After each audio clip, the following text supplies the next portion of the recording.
India versus West Indies, third one day. ভালো করে ভিডিওটা দেখবেন, প্রত্যেকটা লজিক বোঝার চেষ্টা করবেন, আর তারপরেই একটা ড্রিম টিম আপনি তৈরি করতে পারবেন গ্র্যান্ড লিগ জেতার জন্য। ভিডিওটা পুরো দেখবেন, স্কিপ করবেন না, তাহলে আপনারা বুঝতে পারবেন আমি কি কি লজিকের ওপর কথা বলছি। ম্যাচটা হবে আবার সেই নরেন্দ্র মোদী স্টেডিয়াম আহমেদাবাদে। এর আগেও দুটো ওয়ানডে হয়েছে ওখানে, তিনটে ওয়ানডে সিরিজ। এটা অলরেডি ইন্ডিয়া জিতে গেছে সিরিজ। ইন্ডিয়া অলরেডি প্রথম দুটো ওয়ানডে জিতে গেছে এখানে। ফার্স্ট যে ওয়ানডেটা হয়েছিল এই নরেন্দ্র মোদী স্টেডিয়ামে, সেখানে ওয়েস্ট ইন্ডিজ ফার্স্ট ব্যাট করেছিল 176 ফর অল উইকেট। ইন্ডিয়া 178 করে দিয়েছিল 4 উইকেট হারিয়ে। ইজিলি ইন্ডিয়া রানটা চেস করে যায়। সেকেন্ড ওয়ানডেতে কি হয়েছিল, ইন্ডিয়া ফার্স্ট ব্যাট করেছিল, সেখানে 237 ফর 9 ইন্ডিয়া করেছিল 50 ওভারে। ওয়েস্ট ইন্ডিজ 193-তে অল আউট হয়ে যায়। সুতরাং দুটো ম্যাচে যেখানে ফার্স্ট ব্যাটিং করুক বা সেকেন্ড ব্যাটিং করুক, ওয়েস্ট ইন্ডিজ কিন্তু অল উইকেট ডাউন হয়ে যাচ্ছে। আর ইন্ডিয়ার প্রথম দুটো ওয়ানডেতে টোটাল 13টা উইকেট পড়েছে। ফার্স্ট ওয়ানডেতে 4টে, সেকেন্ড ওয়ানডেতে 9টা। তো স্ট্যাটস দেখে যতটুকু বোঝা যাচ্ছে, যাতে ফার্স্ট ইনিংসে পেসাররা নিয়েছে 9টা উইকেট, স্পিনাররা নিয়েছে 9টা উইকেট। আর সেকেন্ড ইনিংসে পেসাররা নিয়েছে 9টা উইকেট, স্পিনাররা নিয়েছে 4টে উইকেট।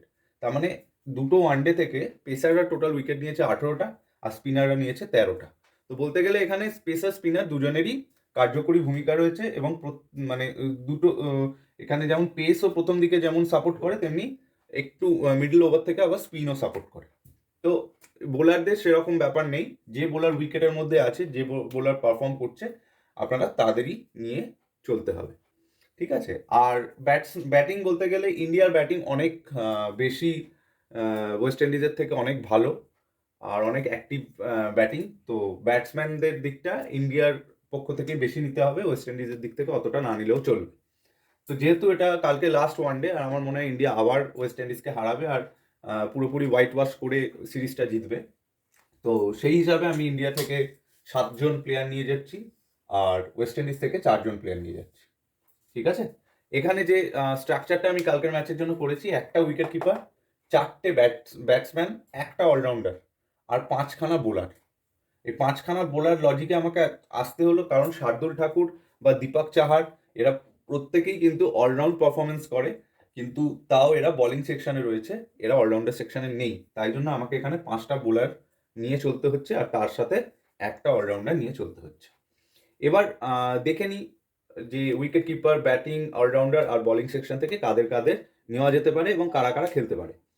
ইন্ডিয়া টিমে কালকে অনেকগুলো চেঞ্জেস, বা ওয়েস্ট ইন্ডিজ টিমেও আমরা দু একটা চেঞ্জেস দেখতে পারি, কারণ অলরেডি সিরিজ ডিসাইডেড হয়ে গেছে। তো যে চেঞ্জেসগুলো মোটামুটি হতে পারে, আমরা সেগুলো নিয়েও আজকে এখানে আলোচনা করব। ইন্ডিয়া টিমে খেলার কালকের ম্যাচে খেলার চান্স রয়েছে। প্রথমে আসবে রোহিত শর্মা এবং শিখর ধাওয়ান। শিখর ধাওয়ান প্রথম দুটো ওয়ানডে খেলেনি কোভিডের কারণে, প্রথম দুটো ওয়ানডেতে ছিল না, এখন আবার ফিরে এসেছে। তো কালকে ওপেন করবে কিন্তু রোহিত শর্মার সাথে শিখর ধাওয়ান।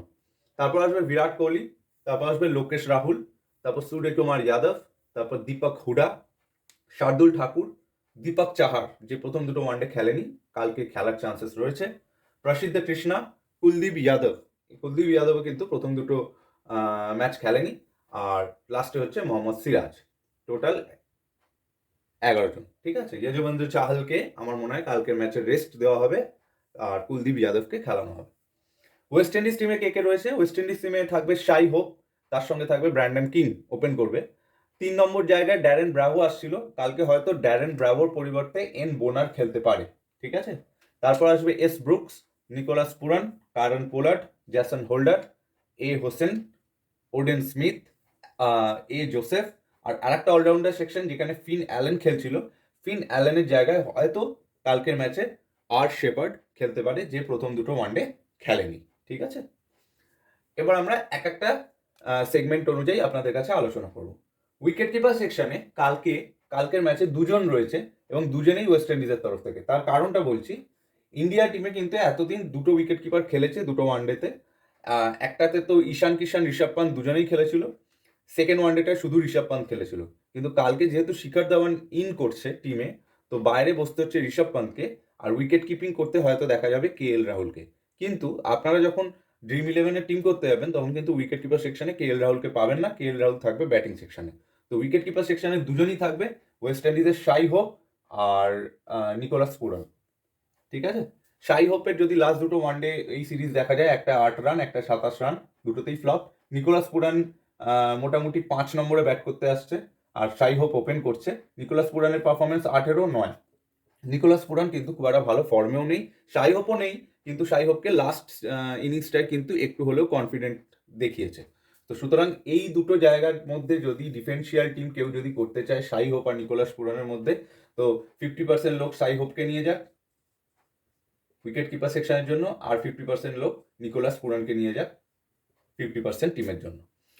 আর নিকোলাস পুরান আর শাই হোপকে কিন্তু একসাথে খেলাবেন না, কারণ দুজনেই অফ ফর্মে রয়েছে। এবার যারা সিঙ্গেল টিম তৈরি করছেন তাদের উইকেট কিপার অবশ্যই শাই হোপ, যেহেতু ওপেন করছে, বল খেলার সুযোগ বেশি। নিকোলাস পুরানের থেকে আমার মনে হয় রান বেশি করবে। আর শাই হোপ এমনি ভালো প্লেয়ার এবং লাস্ট ইনিংসেও কিছুটা কনফিডেন্ট দেখিয়েছে। তো সিঙ্গেল টিমের জন্য শাই হোপ। চারখানা ব্যাটসম্যান নিয়ে আমরা চলবো। ব্যাটসম্যান সেকশনে কে কে আছে আগে আমরা দেখে নিই। রোহিত শর্মা রয়েছে ইন্ডিয়া থেকে, শিখর ধাওয়ান, বিরাট কোহলি, লোকেশ রাহুল, সূর্যকুমার যাদব, মানে টোটাল 5 জন রয়েছে। আর ওয়েস্ট ইন্ডিজ থেকে রয়েছে ব্র্যান্ডন কিং, ডি ব্রাভো বা এন বোনারের মধ্যে একজন খেলবে, এস ব্রুকস, মানে টোটাল ওয়েস্ট ইন্ডিজ থেকে রয়েছে 3 জন, ইন্ডিয়া থেকে রয়েছে 5 জন। ওয়েস্ট ইন্ডিজে যদি আগে দেখা যায়, ব্র্যান্ডন কিং ফার্স্ট ওয়ানডেতে 13, সেকেন্ড ওয়ানডেতে 18 পারফর্ম করতে পারছে না। অ্যাকচুয়ালি কিন্তু টি20 প্লেয়ার ব্র্যান্ডন কিং খুব একটা পারফর্ম করছে না, আমি ব্র্যান্ডন কিংকে বাদ দিয়ে চলবো, ঠিক আছে। ড্যারেন ব্রাভো প্রথম দুটো ওয়ানডে খেলেছে, একটা 18 রান, একটা 1 রান। আমার মনে হয় কালকে ড্যারেন ব্রাভো খেলবে না, তার জায়গায় এন বোনার আসবে। এন বোনার এই সিরিজে খেলেনি, আমার মনে হয় না এন বোনারও খুব একটা কিছু করে উঠতে পারবে। সুতরাং আমি ওয়েস্ট ইন্ডিজ থেকে এন বোনারকেও বাদ দিয়ে চললাম, ডি ব্রাভোকেও বাদ দিয়ে চললাম। এস ব্রুকস কিন্তু একটা ভালো প্লেয়ার, ঠিক আছে। ফার্স্ট ওয়ানডেতে 12 রান ফ্লপ, সেকেন্ড ওয়ানডেতে কিন্তু 44 করেছিল। আর স্টেবল প্লেয়ার, অনেক স্ট্রাইক রেট কম থাকে, আস্তে আস্তে ধরে ধরে খেলে। তো যাই জন্য এস ব্রুকসের কিন্তু রান করার একটা চান্সেস এই ম্যাচেও রয়েছে, ঠিক আছে। কিন্তু আমি এস ব্রুকসকেও নিয়ে চলবো না, কারণ আমি এই 4টে জায়গায় ইন্ডিয়ান প্লেয়ারদেরই নিয়ে চলবো। সুতরাং আমি এস ব্রুকসকেও বাদ দিচ্ছি। যদি কেউ ডিফেন্সিয়াল টিম তৈরি করো তাদের ক্ষেত্রে আমি পরে আসছি, কথা বলছি, ঠিক আছে। তো তাহলে পড়ে রইলে ইন্ডিয়ার টোটাল 5 জন ব্যাটসম্যান, তার মধ্যে 4 জনকে আমাদের নিতে হবে। ফিক্সড প্লেয়ার হিসাবে রোহিত শর্মাকে ফিক্সড করো। প্রথমে 60 রান করেছিল, তারপর 5। এই ম্যাচটায় কিন্তু ভালো কিছু করার চান্সেস রয়েছে। শিখর ধাওয়ান ওয়ানডেতে যখনই খেলেছে, যখনই সুযোগ পেয়েছে, ভালো প্লেয়ার, কোভিডের জন্য প্রথম দুটো ওয়ানডে খেলেনি। সুতরাং আমি শিখর ধাওয়ানকেও কিন্তু কালকে একটা, ইন্ডিয়া যদি ফার্স্ট ব্যাট করে, একটা বড় ওপেনিং পার্টনারশিপ আশা করছি আমরা, তাই জন্য আমরা শিখর ধাওয়ানকেও কিন্তু ফিক্সড করলাম, ঠিক আছে। পড়ে রইল বিরাট কোহলি, লোকেশ রাহুল আর সূর্যকুমার যাদব। সূর্যকুমার যাদবকেও কিন্তু ফিক্সড করো, খুবই ভালো ফর্মে রয়েছে। ফার্স্ট ওয়ানডেতে 34 নট আউট, আর সেকেন্ড ওয়ানডেতে 64, এবং খুবই মানে অ্যাভারেজের দিক থেকে যদি দেখা যায় খুবই ভালো প্লেয়ার, প্রতি ম্যাচেই 30, 35, 40, 45 রান আরামসে করে দেয়। সুতরাং সূর্যকুমার যাদবকেও কিন্তু তুমি ফিক্স করে চলো। আর একটা জায়গা যেটা রয়েছে বিরাট কোহলি আর লোকেশ রাহুল। এইখানে যারা ডিফারেন্সিয়াল টিম তৈরি করছো, বিরাট কোহলিকে নিয়ে যাও 50% টিমে, আর 50% টিমে নিয়ে যাও লোকেশ রাহুলকে। শাই হোপের সাথে রাখো রোহিত শর্মা, শিখর ধাওয়ান, সূর্যকুমার যাদব, আর 50% টিমে রাখো বিরাট কোহলিকে, লোকেশ রাহুলকে রাখো 50% টিমে। এবার যারা সিঙ্গেল টিম তৈরি করছে তাদের জন্য আমি লোকেশ রাহুলকে নিয়ে যেতে বলবো। বিরাট কোহলি অফ ফর্ম চলছে, ফার্স্ট ওয়ানডেতে 8, সেকেন্ড ওয়ানডেতে 18, খুব বেশি হলে এটা 30 to 40 রান হয়তো করবে। আমরা চাই সবাই বিরাট কোহলি ফর্মে আসুক, সেঞ্চুরি করুক, কিন্তু মাইন্ড বলছে বিরাট কোহলি 30 থেকে 40 রান করবে ম্যাক্সিমাম, বা তার থেকে কম রানও করতে পারে। লোকেশ রাহুলকে নেওয়ার আর একটা প্লাস পয়েন্ট, লোকেশ রাহুল কিন্তু কালকে উইকেট কিপিং করবে। তো সুতরাং উইকেট কিপার হওয়ার জন্য ওখানে ক্যাচ বেশি যাবে এবং পয়েন্টস কিন্তু বেশি আসবে। তাই জন্য আমরা 4টে তাহলে এই প্লেয়ারকে নিয়ে চলবো, রোহিত শর্মা, শিখর ধাওয়ান, সূর্যকুমার যাদব আর লোকেশ রাহুল। বিরাট কোহলি ডিফেন্সিয়াল টিম যারা তৈরি করবে তাদের জন্য। তো এখানে যাদের হয়ে গেল তাদেরকে আমি আপাতত বাদ দিয়ে দিলাম, ঠিক আছে। অলরাউন্ডার সেকশনে যদি দেখা যায়, ইন্ডিয়ার তরফ থেকে একজনই খেলবে, সেটা হচ্ছে দীপক হুডা, ঠিক আছে। আর ওয়েস্ট ইন্ডিজ থেকে যদি দেখা যায়, কার্ডেন পোলার্ড খেলবে, জ্যাসন হোল্ডার খেলবে, আর শেফার্ড আর ফিন অ্যালেনের মধ্যে একজন খেলবে, ঠিক আছে। তো সিঙ্গেল একজনকে নিয়ে যেতে হবে। দীপক হুডাকে যদি দেখা যায় ভালো খেলছে, 6 নম্বর 7 নম্বরে ব্যাট করতে আসছে। ফার্স্ট ওয়ানডেতে 26 নট আউট, বল করেছিল, উইকেট পায়নি। সেকেন্ড ওয়ানডেতে 29 আর বল করেছিল, একটা উইকেট পেয়েছিল, 4 ওভার বল করেছিল। তো হুডাও কিন্তু কালকে খুব বেশি হলে ওইরকমই 3-4 ওভার বল পাবে, বা বল নাও পেতে পারে, কারণ কালকে স্পেশালিস্ট 5টা বোলার খেলার চান্সেস বেশি ইন্ডিয়ার, ঠিক আছে। তো যেহেতু বোলিং করার চান্সেস কম আর অনেকটাই নিচের দিকে আসছে, তো আমি দীপক হুডাকে বাদ দিয়ে চলবো। কারেন্ট পোলার্ড ফার্স্ট ওডিআই খেলেছিল 0 রান, কোনো উইকেট পায়নি, সেকেন্ডটা খেলেনি, কালকেরটাও আমার মনে হয় না খুব একটা ভালো পারফরমেন্স করতে পারবে। আর বোলিং কিন্তু কন্টিনিউ করছেও না ওয়ানডেতে, ঠিক আছে। আর জ্যাসন হোল্ডারকে যদি দেখা যায় ব্যাটিং করুক বা বোলিং করুক, কিছু না কিছু তো তোমাকে পারফর্ম করে দেবে। ফার্স্ট ওয়ানডেতে 57 করেছিল, কোনো উইকেট পায়নি। আর সেকেন্ড ওয়ানডেতে 2 রান করেছিল, কিন্তু একটা উইকেট নিয়ে নিয়েছিল। তো জেসন হোল্ডার খুব ইম্পর্টেন্ট প্লেয়ার ওয়েস্ট ইন্ডিজের, ঠিক আছে। তো আমি কারেন্ট পোলার্ডকেও বাদ দিয়ে চলবো, জেসন হোল্ডারকে রাখবো। আর এদিক থেকে আর শেপার্ড আর ফিন অ্যালেন রয়েছে। ফিন অ্যালেন বা আর শেপার্ডের মধ্যে আমার মনে হয় আর শেপার্ডেরই চান্সেস বেশি কালকে খেলার, যে প্রথম দুটো ওয়ানডে খেলেনি। ফিন অ্যালেন যদি খেলে তাহলে ফার্স্ট ওয়ানডেতে করেছিল 29, কোনো উইকেট পায়নি। সেকেন্ড ওয়ানডেতে করেছিল 13, আর কোনো একটা উইকেট পেয়েছিল, ঠিক আছে। তো এই জায়গাটার জন্য যারা ডিফেন্সিয়াল টিম তৈরি করছো, দুটো টিমে নিয়ে যাও জেসন হোল্ডারকে, দুটো টিমে নিয়ে যাও কারেন্ট পোলার্ডকে, আর দুটো টিমে নিয়ে যাও আর শেপার্ড অর ফিন অ্যালেন, যে খেলবে তাকে, ঠিক আছে। দুটো টিমে জেসন হোল্ডার, দুটো টিমে কারেন্ট পোলার্ড, আর দুটো টিমে হচ্ছে শেপার্ড আর অ্যালেনের মধ্যে একজন। আর যারা সিঙ্গেল টিম তৈরি করছো, কোনো ডাউট রাখতে হবে না, জেসন হোল্ডারকে নিয়ে যাও। জেসন হোল্ডার যে 10 ওভার তোমাকে বলও করে দেবে এবং মিডল অর্ডারে কিন্তু ভালো ব্যাটিংও করছে, তো জেসন হোল্ডারকে নিয়ে চলো। বোলিং সেকশন থেকে আমরা 5 জনকে নিয়ে যাব, ঠিক আছে। এখনো পর্যন্ত আমরা ওয়েস্ট ইন্ডিজের 2 জনকে নিয়েছি, শাই হোপ আর জেসন হোল্ডার, আর কাউকে নিইনি। সুতরাং এখানে 3টে বোলার হবে ইন্ডিয়ার থেকে, আর এই দুটো বোলার হবে ওয়েস্ট ইন্ডিজ থেকে। 3টে বোলারের জন্য লড়াই 5 জনের ইন্ডিয়ার তরফ থেকে। একটা হচ্ছে শার্দুল ঠাকুর, প্রথম ম্যাচে উইকেট নেই, সেকেন্ড ম্যাচে 2টো উইকেট। দীপক চাহার 2টো ম্যাচই খেলেনি, কালকের ম্যাচে খেলবে। প্রসিদ্ধ কৃষ্ণা অসাধারণ ফর্মে আছে, ফার্স্ট ইনিংসে 2টো, এই ফার্স্ট ওয়ানডেতে 2টো, সেকেন্ড ওয়ানডেতে 4টে। কুলদীপ যাদব প্রথম 2টো ওয়ানডে খেলেনি, কুলদীপ যাদব কিন্তু ফর্মে নেই। কুলদীপ যাদবের কিন্তু কনফিডেন্স লেভেলও খুব একটা হাই নয়, সুতরাং কুলদীপ যাদবকে এখান থেকে বাদ দিয়ে চলো, ঠিক আছে। মোহাম্মদ সিরাজ, আমি আবারও এক কথা বলবো, মোহাম্মদ সিরাজ এমন একটা প্লেয়ার, যে প্লেয়ারটা খুব ভালো বল করে, কিন্তু উইকেট টেকার হিসাবে মানে 2টো 3টে 4টে 5টা উইকেট নেওয়ার মতো এবিলিটি নেই। উইকেট পেতে পারে, একটা কি দুটো পাবে, এর বেশি বা 0 উইকেটও হতে পারে। তো সুতরাং আমি এখানে এম সিরাজকেও বাদ দিয়ে চলবো। যারা সিঙ্গেল টিম তৈরি করছো, ইন্ডিয়া থেকে শার্দুল ঠাকুরকে ফিক্সড করো, তার সঙ্গে দীপক চাহারকে ফিক্সড করো, তার সঙ্গে প্রসিদ্ধ কৃষ্ণাকে নিয়ে চলো। এই হচ্ছে ইন্ডিয়ার bowling line up. Kuldeep Yadav আর মোহাম্মদ সিরাজকে আমি বাদ দিয়ে চললাম। কেউ যদি ডিফেন্সিয়াল টিম তৈরি করতে চাও, সেক্ষেত্রে তোমরা শার্দুল ঠাকুর দীপক চাহারের মধ্যে দীপক চাহারকে ফিক্সড করো, ঠিক আছে। দীপক চাহার ফিক্সড প্লেয়ার, ঠিক আছে। আর শার্দুল ঠাকুরের সাথে মোহাম্মদ সিরাজকে তোমরা রাখতে পারো ডিফেন্সিয়াল হিসাবে, আর প্রসিদ্ধ কৃষ্ণার সাথে তোমরা কুলদীপ যাদবকে রাখতে পারো ডিফেন্সিয়াল হিসাবে। শার্দুল ঠাকুরকে যদি 3টে টিমে নিয়ে যাও, তাহলে মোহাম্মদ সিরাজকেও 3টে টিমে নিয়ে যাবে। ঠিক সেম ভাবে কুলদীপ যাদবকে যদি 3টে টিমে নিয়ে যাও, প্রসিদ্ধ কৃষ্ণাকে 3টে টিমে নিয়ে যাবে। কিন্তু যারা সিঙ্গেল টিম তৈরি করছে, শার্দুল ঠাকুর, দীপক চাহার আর প্রসিদ্ধ কৃষ্ণাকে নিয়ে চলো, ঠিক আছে। এটা গেল ইন্ডিয়ার বোলিং সেকশন। এবার ওয়েস্ট ইন্ডিজের বোলিং সেকশনে কে কে আছে? এ হোসেন, ওডেন স্মিথ আর এ জোসেফ, 3 জন রয়েছে, 2 জনকে নিতে হবে। এ হোসেন প্রতি ম্যাচে উইকেট পায়, একটা, এর আগেও প্রত্যেকটা ওয়ানডেতে উইকেট আছে। ওডেন স্মিথ প্রথম ম্যাচ খেলেনি, সেকেন্ড ম্যাচে কিন্তু 2টো উইকেট।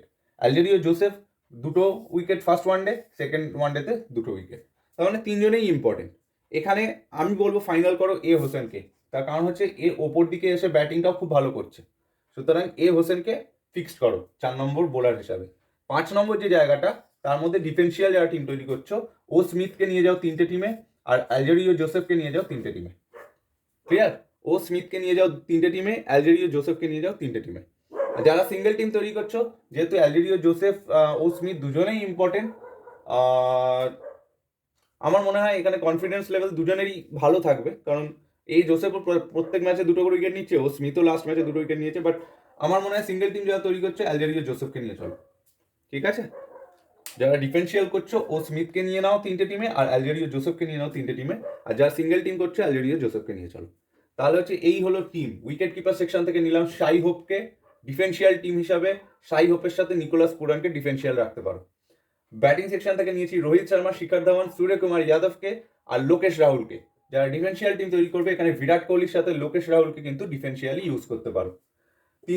অলরাউন্ডার সেকশন থেকে আমি একজনকেই নিচ্ছি, জ্যাসন হোল্ডারকে। যারা সিঙ্গেল টিম করছো, ডিফেন্সিয়াল যারা করছো, তার জন্য জ্যাসন হোল্ডারকে 2টো টিমে নাও, কারেন্ট পোলার্ডকে 2টো টিমে নাও, অ্যালেন আর শেপার্ডের মধ্যে যে খেলবে তাকে 2টো টিমে নিয়ে একটা ডিফেন্সিয়াল তৈরি করতে পারো।